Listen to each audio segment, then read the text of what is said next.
My name is Pedro Ciambra. I am right now a co-tutor student here at INSA, and I'm doing half of my PhD in Brazil, in UniCAMP. And this presentation is about my master work that I did at UniCAMP, being advised by IeRa, which is an ex-PhD here from INSA. And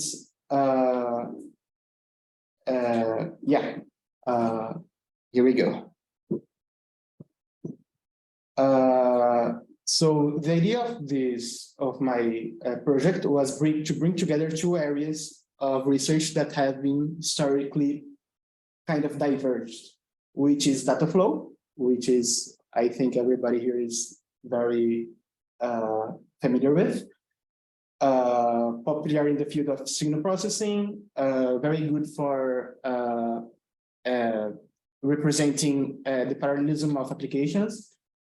But the existing projects tend to be monolithic, not very compatible between each other, and not compatible with the latest and greatest in compiler research, which has been really exploded with machine learning frameworks and things like that. And for that, we're going to use the MLIR project, which is part of LLVM, basically the most important compiler framework nowadays, which is made specifically to address this issue of compatibility and reuse between different types of compilers, which may have things in common, but couldn't traditionally be have this work reused between these projects. So this is like very broad project, and it's being useful for many different areas, from architecture, from machine learning, from for HSL, all kinds of things. And it's made specifically for the quick development of domain-specific compilers, which is what we're doing. So we're bridging this gap between these two research fields. And for that, we're just doing a Dataflow compiler inside of this MLIR framework. The idea is that we have better integration between the high-level and low-level optimizations. And that way we can make it easier to integrate with other projects. This presentation has, since we're joining two things that are separate, I do a little introduction on each side, Dataflow and MLIR. I'm going to try to be fast on Dataflow because I expect you guys to need more explanation on the MLIR side. So I'll just go real fast here. Dataflow is a way of, it's a way of representing an algorithm by separating atomic units of computation that consumes data and produces data into intermediary storage that are called in this graph form. So the atomic units of computation are called actors, and the edges that store the intermediary data are first in, first out data structures. It's useful because it naturally represents the data dependencies in the algorithm, and it's very easy to generate a parallel program straight from this. That's basically the only things that are common between all of the different Dataflow paradigms, because you can have a lot of flexibility in the strictness that you're using when you're defining your algorithm. In general, the more strict you are, the more information you can give to a compiler and the more optimizations you can do. But the more constrained you are on creating your algorithm, and there are many situations where you can't go too far. So if you have unconstrained models, they are more expressive. If you have constrained models, they're easier to optimize. So this is a little diagram that shows that the inner models are more constrained, and each time you go to above in the hierarchy, you're giving up some property that you could have used the compile time. So here you have static models of computation, quasi-static, which allow for some flexibility but not much, and dynamic models of computation, which are basically Turing complete, and you basically need to rely on a runtime. In my project, I'm only focusing on static data flow. I'm trying to build a compiler, so I might as well use a model of computation that benefits from compilation, from static compilation. So the one that I'm focusing on is synchronous data flow, which has the property of whenever an actor executes, it always consumes the same amount of data and always produces the same amount of data.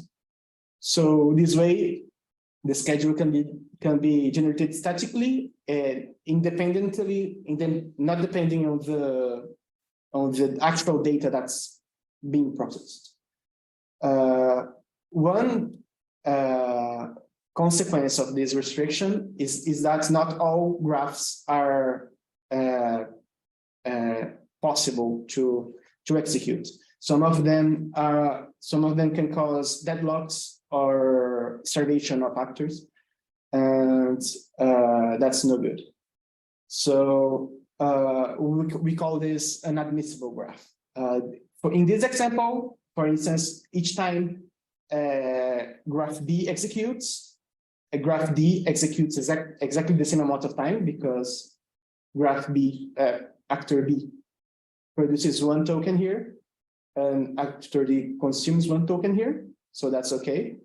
And actor C executes 2 times as often as actor D, because actor D produces 2 here, and C consumes 1.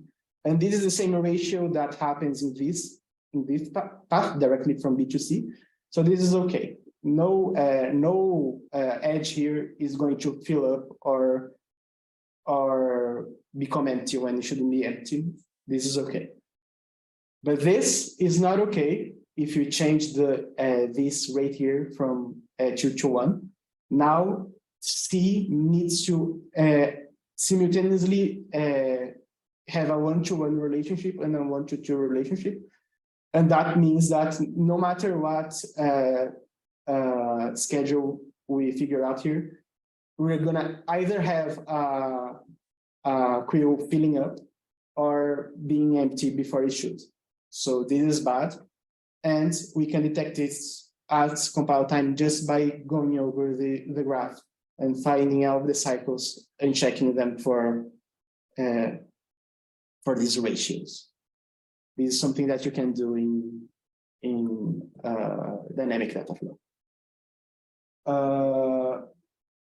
This was my introduction on data flow, very simple. And now the related work on data flow that I'm using in my project is Prism, which you guys all know very, very well, because you I'm not sure if everybody here worked on Prism, but pretty much, but like good proportion of you probably. Still, I need to introduce it for the recording. It is a monolithic data flow IDE. It has support for static and quasi-static, and as an output, it generates optimized parallel C code. It has a graphical interface for the graph design, so you're supposed to design your algorithm straight into the program, and it has had a lot of work put into the optimizations, so it's pretty close to the state of the art in static data flow. Or if not the state of the art, I'm not up to date. Now going to the other side, LLVM and MLIR. just everybody here probably if not worked on LLVM, at least use it in the form of the CLang compiler. The idea of LLVM is to separate the responsibility of the low-level compilation that has more to do with the architecture and the kind of optimization wizardry that needs to have very close information about what processor you're targeting, and the high-level language semantic information that doesn't have that much to do with that and can be done by someone from a totally different discipline. Before this common IR, every compiler needed to do everything, and everything needed to be re-implemented and reinvented, and it was very inefficient. This has been very successful. Basically, every modern general purpose programming language nowadays uses LLVM IR, or at least supports it. And this allows us to each language to focus on its own higher level representation. The problem is that it is not enough. Like LLVM IR is too low level, too close to the metal to be able to represent a lot of abstractions that are still common between these different languages. So, for instance, Rust has two other intermediate representations above LLVM IR. Swift has its own as well. CLang, well, doesn't really have it, but they're working on another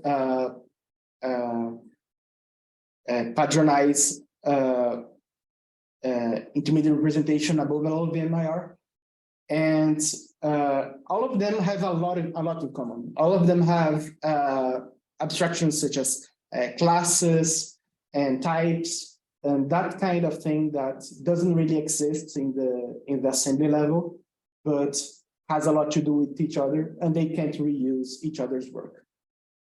And so to address this demand for more flexibility, that's why MLIR was created.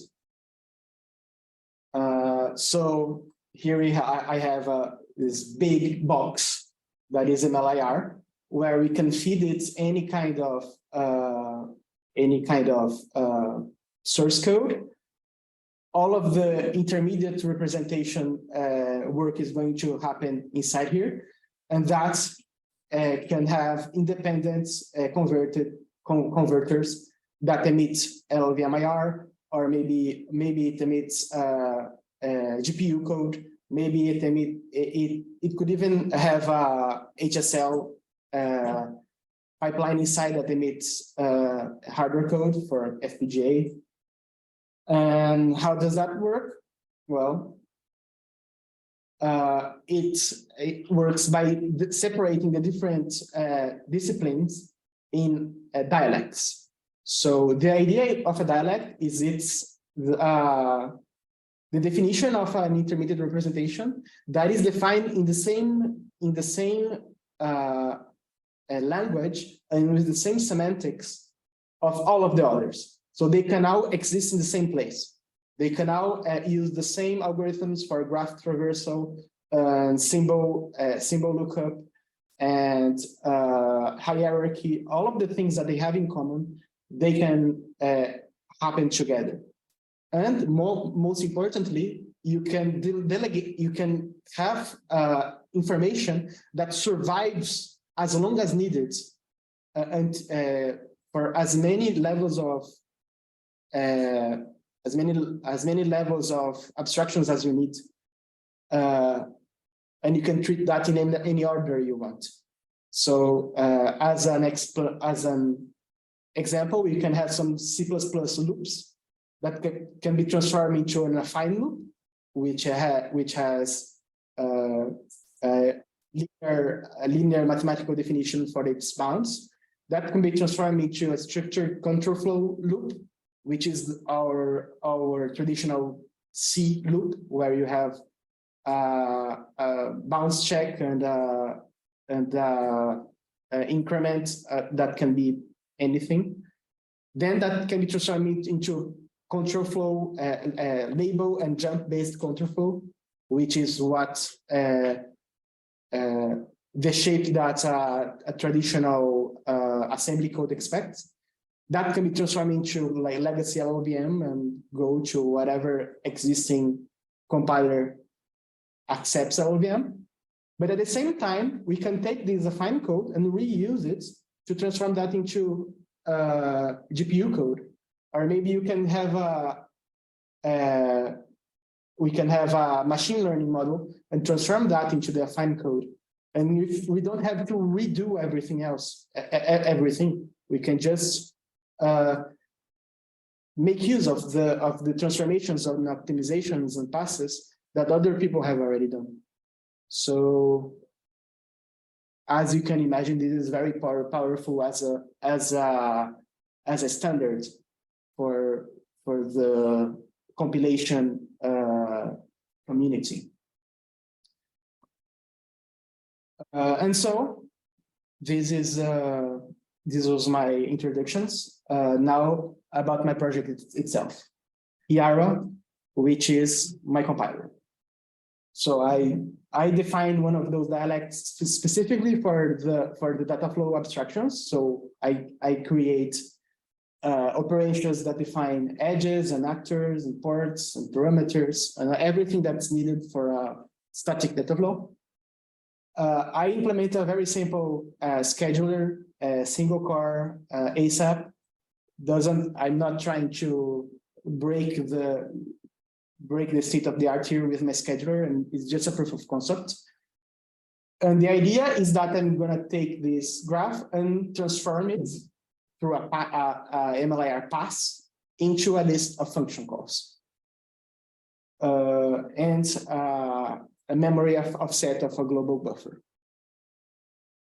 And then since before scheduling, I already have access simultaneously to the insides of my actors and the topology of the graph. I can do some new optimizations that couldn't be possible before we had this access. So this is what it looks like. I'm gonna go through each box individually because each of them have specific details that I need to go over. Starting with the representation for the topology, I'm using diff, which is an existing project, a little bit older. It's Dataflow interchange format. The very simple textual representation for Dataflow topology. It makes no assumptions on the model of computation, and it just allows us to determine the div names and rates for the consumption of production of the parts of our actors. So I tend to think of it kind of like the JSON of Dataflow. It is like there is nothing fancy here. I wrote a parser and for this myself, and I also create a little bit of extensions for it to be able to encode also the types of the interfaces, which is something that originally it did not support. So it's not a big problem because there are not many existing algorithms that are already implemented in diff. I just chose diff because it seemed as a good simple starting point. Then I parse it and transform that into my built-in my IaRa dialect. So this is what the textual representation of MLIR looks like. We have a module, which is the same as an LLVM module. This represents a compiler,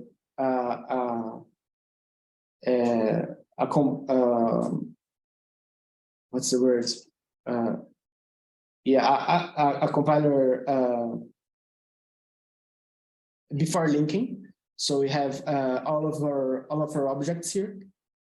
And then I just put here my operations that represent my abstractions. So a graph, the graph contains parameters such as width and height and whatever we need, compile known parameters.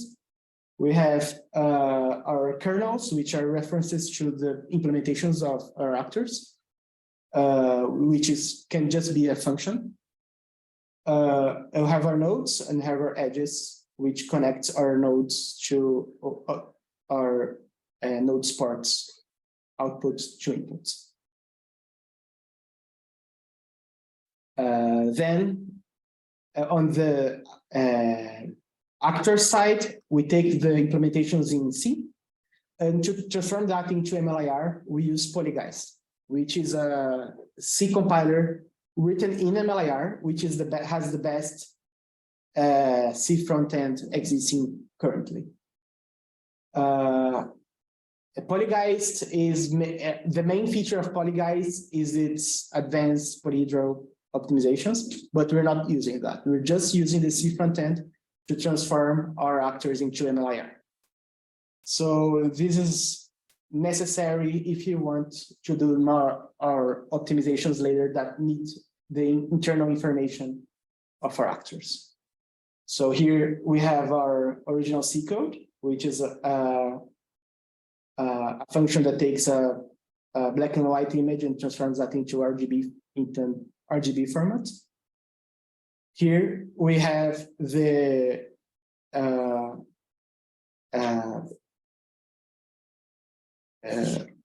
what's the word? The equivalent in MLIR as the output of Polygeist. It's a function, and we have our constants, we have our arithmetic operations, we have multiplication, we have casting. Here we have a structured control flow 4 that we can see that it has the range bounds and the steps and etc. Much more complicated than C, but in the same shape as everything else. So we use the same framework to transform everything. Then, now that we have everything together, we can do some co-optimization. This is the new stuff that I'm doing. We wrote a paper with this. I co-authored this with Mikael and Maxime.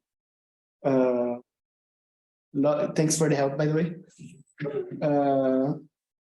This basically this allows us to do that code elimination by detecting when an output part of an actor is being unused. We just take, for instance, we have here a function that's example that takes a Cartesian coordinate and transforms that into a polar coordinate. Maybe we're only interested in magnitude and we're not interested in the angle. So using this, we can go into the implementation of the function, find all of the operations that flow exclusively into the unused part that you're not interested in, and we can just remove them. And then we save on cycles, and you save on the memory that would be necessary to write this as a scratch pad or something. We couldn't do that if we didn't know that this was being used, because this information comes from the topology of the graph, and if we didn't know the internals of the function at the same time. We did publish that on a conference on CIPS last year. That was very cool. Yeah. After that, I'm just doing basic Dataflow scheduling and bufferization. Scheduling is determining the order of the function calls. Bufferization is determining where are we writing it in memory. I'm doing like, as I said, very simple greedy scheduling. I do it ASAP. Any actor that has enough tokens in the input can be executed, and I execute them as many times as I can to try to improve memory locality. For memory, I do memory pool based. I do simulation, so I basically execute the whole program without actually executing the actors, just to see where it wants to put the tokens. And then because I do that, I can reuse the memory after the tokens are consumed. I just do first fit, and I grow the virtual pool if I don't find enough space. So nothing fancy. At the end, this just generates LLVM IR that I compile into a binary using standard CLang. So some results. I basically compared everything against the available applications in Prism. So I took the applications and converted them into diff. I wrote a little script that reads the XML from Prism and transforms that into diff. Benchmark that against Prism. Run that into my computer back at the lab. Computed the times using GNU time. I'm doing everything single core, so it's not very complex. But one of the applications I wrote specifically for this, which is this one, RGB to grayscale, because to validate the unused outputs, because Prism does not support unused outputs for some reason. Here I just yep. I just implement this pipeline that I think is realistic, which is taking a video, transforming that into HSL, so hue, saturation, lightness. Just taking the lightness to generate a black and white video, so like a filter. If I would do that the naive way, I would have to generate scratch buffers for the hue saturation, just to be able to still use this actor instead of having to re-implement this. In real life, it is a very simple actor that would take like 2 seconds to rewrite, but it's a proof of concept. This could be a very complicated actor in principle. So I do three experiments. One just running Prism with placeholder actor that just writes into a global buffer. That's our reference. Then I run my compiler without using that code elimination. It's basically same speed but uses less memory because my bufferizer is smart about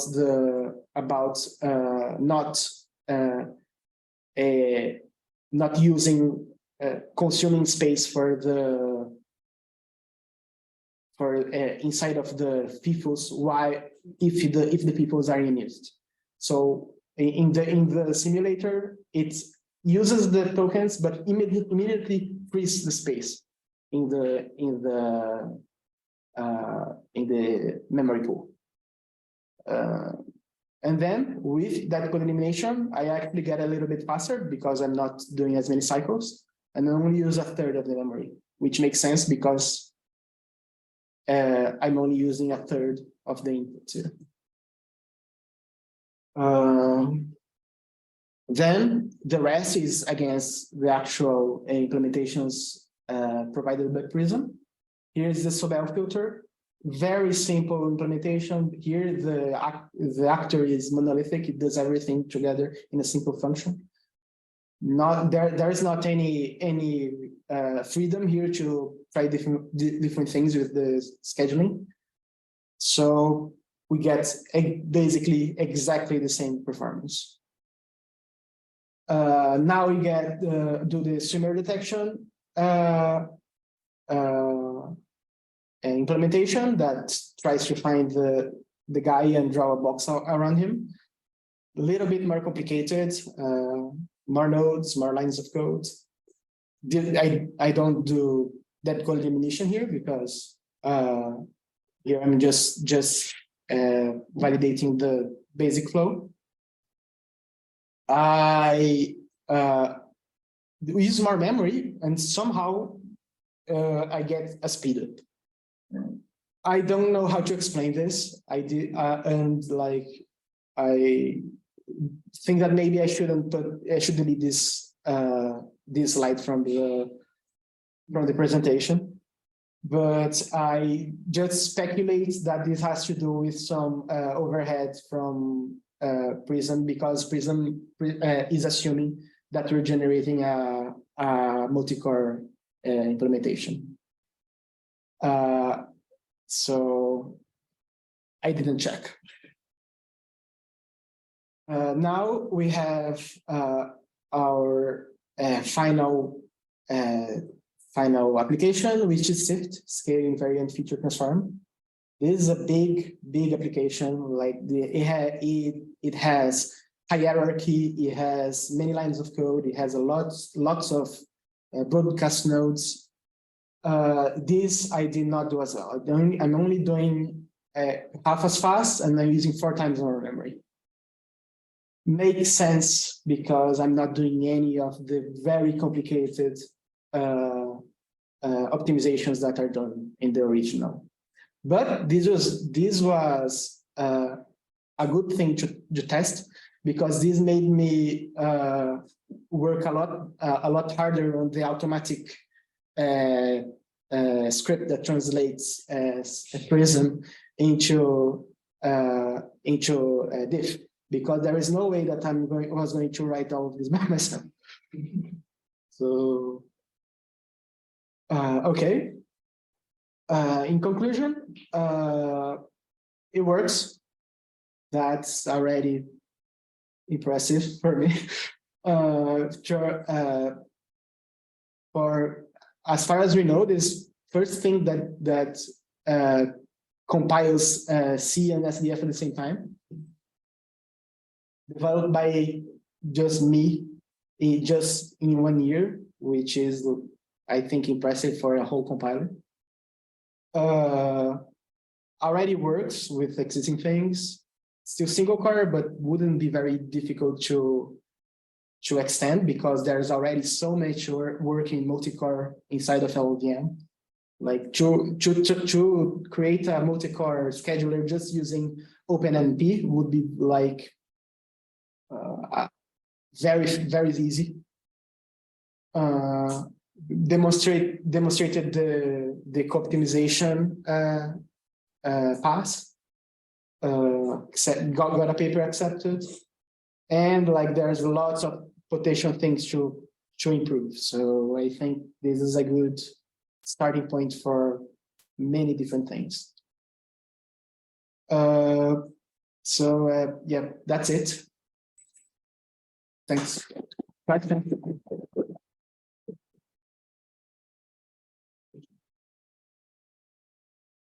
Yeah. So on the slide certified with SIFT, yep. So just to be sure to understand why you have Oh, sorry, 25. yeah. So just to be sure to understand why you have lower higher time to execute the program and more memory usage. Is it because in Prism there is a lot of state-of-the-art optimizations that are not in your framework, or is it another explanation? Well, I didn't. I have a guess. I think the biggest problem is that Prism optimizes out broadcast nodes. Like broadcast nodes are basically copies, right? It's just a node that takes an input and outputs the same input in many different directions. So if you're scheduling that in a normal processor, you can optimize that out by reading the same memory more than one time, instead of just copying it into another physical person people, right? Prism is smart about this. It detects that and removes it. I didn't have time to implement this optimization, so I just did it the naive way, which is actually doing the mem copies. So I think the biggest part is that. I would have to check to be sure. It's surprising to me that it would be just a simple thing would have as much impact as you say, but maybe I'm not. No, it makes sense because we're just using more memory, and the slower part of any memory intensive things is keep breaking the cache consistency, right? Nice. Right. There are lots of broadcasts in this application. Okay. You spend a lot of time getting some data and copying to give it to several different actors that the same data. So we could in this case, we spend a lot of time doing the mem copy. Yeah. So we could even do something like, if we have a broadcast node, we can prioritize executing the next actors one after the other, so that we can be sure that input is still in the cache. Like, so something, but we could put that into something that occurred to me when I was writing. I don't know if you guys do that. Yep. Yeah, but that's something. Wouldn't that work? It would.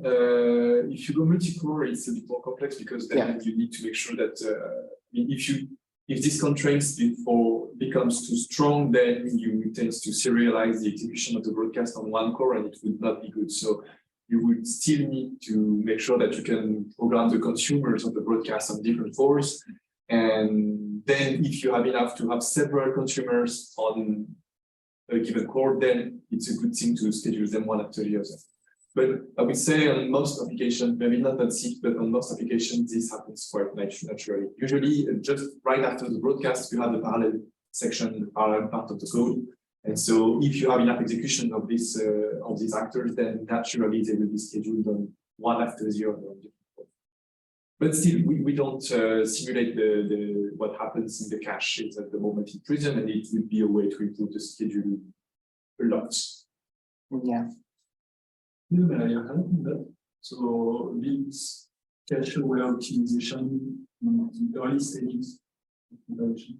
Well, that kind of low-level thing currently is after the LLVM barrier. So as far as I know, the level of abstraction of LLVM is like just below C. So you still have single static assignment. So the compiler doesn't know what's going to be in a register, what's going to be on the stack at the time. So, but I'm sure that eventually the low-level things is going to be raised into MLIR, and then it could be useful. But we're not there yet. Because even without having a feedback,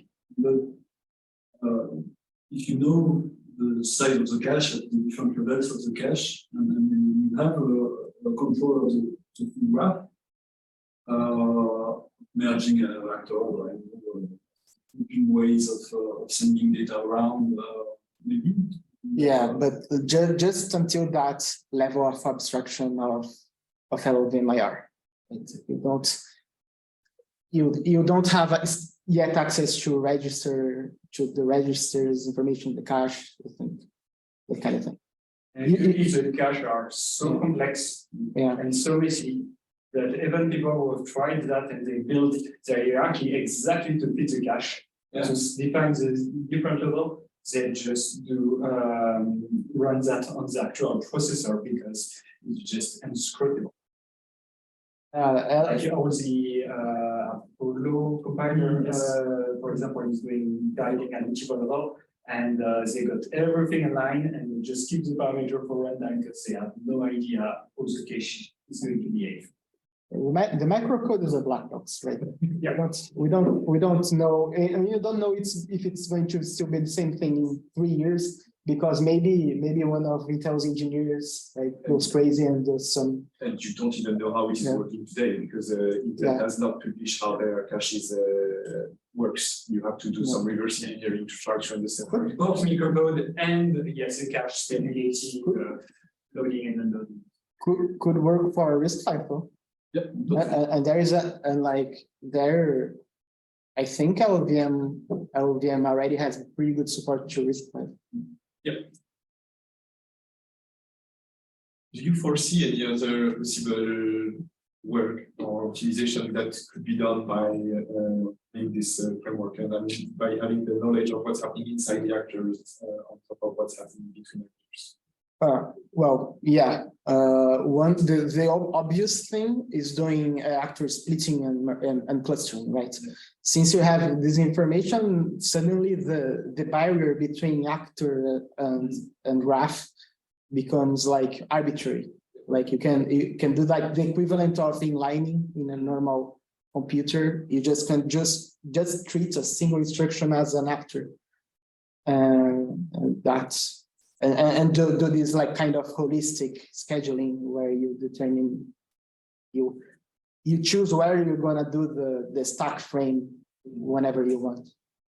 And in the other direction as well, you can do clustering very easily. Like instead of having 2 function calls, you just merge that into a single function call. So that's something that I was considering doing during the masters, but I didn't have time. And I already asked you the question during the master defense, but what about the parallelization?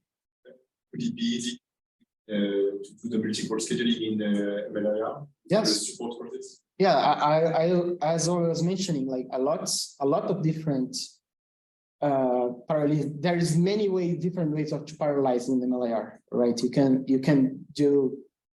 use some paths to generate GPU code. You can do something. OpenMP already has a dialect for itself, so you can directly add the directives instead of having to generate pragmas for C code, which is the traditional way of doing things. You can just do it directly at any level that you want. So you can even treat a task graph from OpenMP as a Dataflow graph if you wanted. So, which I think is something that you should have considered, like instead of doing.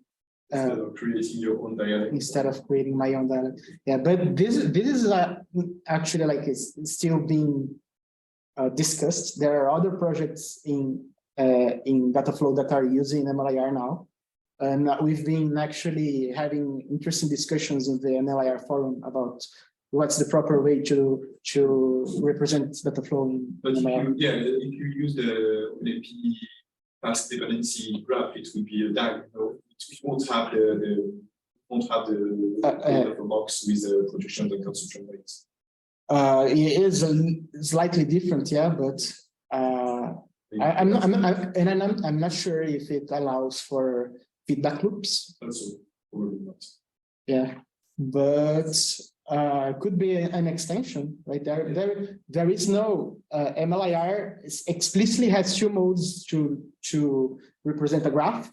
One of it is like single static assignment, where you can only reference a value that was generated above you. but it can also represent arbitrary graphs and leave the implementation to the programmer, which is what I'm doing. Actually, it's what I wanted to do, but I ended up doing it things declaratively. But it's detail. It's details.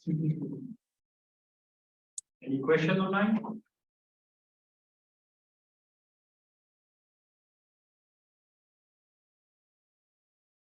you have a question, you can just open your microphone. And if not, you can forever remain silent. And not forever. I'm Not forever. my email is in the maybe I should have put my email at the last slide also. It's on the first slide. Right? It was there. All right. Okay. Can we ask other questions? Sure. So, I just an impression that I have, being completely wrong, is that usually when you compile, you look first at what you want to do, so the instructions and data management comes as a second. Bringing data to this computing comes as a second objective. Exactly. Would we make something to change that to first at data and then at computing? Would it make sense? I mean, that's a very Dataflow way to think, right? Yeah. Right. I mean, as I said, like MLIR was created thinking about machine learning, which is data centric, right? Mm-hmm. Like we have our tensors and we just want to put them somewhere. Mm-hmm. So that in particular is thought memory first. There is no strong restriction. You can like in the end, the MLIR is just like a big hierarchical a generic thing. It's like JSON for compilers. I like everything is JSON nowadays. Yeah. So this is actually and not everybody agrees with my take. That there are some people that are very like a lot more strict in the way that MLIR should be used, but I'm a little bit more relaxed. So okay. One thing that I didn't mention is that MLIR has a very complete type system. Like you can do like type checking and type validation way early in the compilation pipeline, which is useful for Dataflow because we need to check not only types but data rates, right?